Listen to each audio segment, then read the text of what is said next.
In this video we are learning to expand quotients. So we have expanded products, which are things that are being multiplied together. This time we are expanding things that are being divided, that have powers acting on them as well.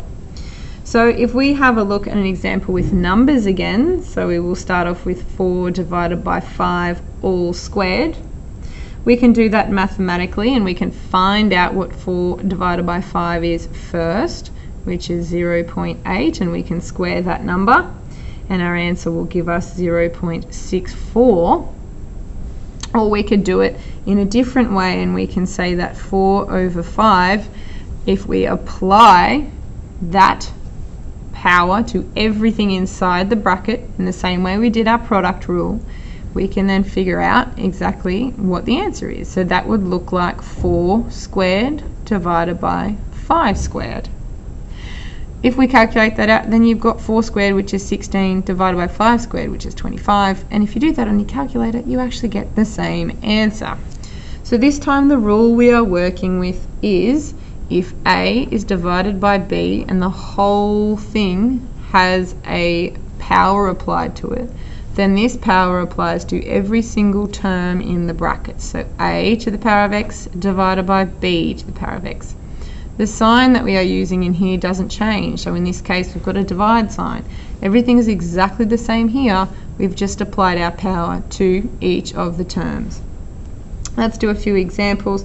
Let's just go really simple and go A divide B to the power of 4. If we had to expand that out, we would have to apply the power of 4 to every term, which means we would have A to the power of 4 divided by B to the power of 4. Let's make it, let's put some numbers in it this time. Let's go 2A over x, and it's all to the power of 2. This time we have to consider our numbers again. So the 2 power has to apply to the 2, it has to apply to the A, and it has to apply to the x. So 2 squared, A squared, divide x squared. We know that 2 squared is 4, so we end up looking like this. If I gave you combining laws this time, we might have A to the power of 3 over M to the power of 2, and that whole thing is to the power of 3.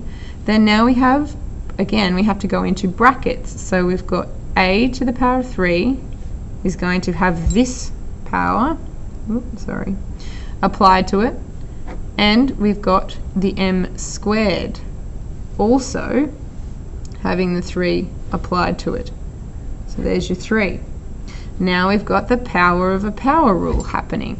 So if there's powers outside of the brackets and inside, they have to multiply together. So we would have A to the power of 3 times 3 divided by M to the power of 2 times 3. So our final answer will be A to the power of 9 divided by M to the power of 6. You can see we're starting to combine more rules over and over again. Okay, let's do a combined one. Let's go 4A all squared divided by A to the power of, let's go 2 as well. And we will, all good. We will put this whole thing in the brackets.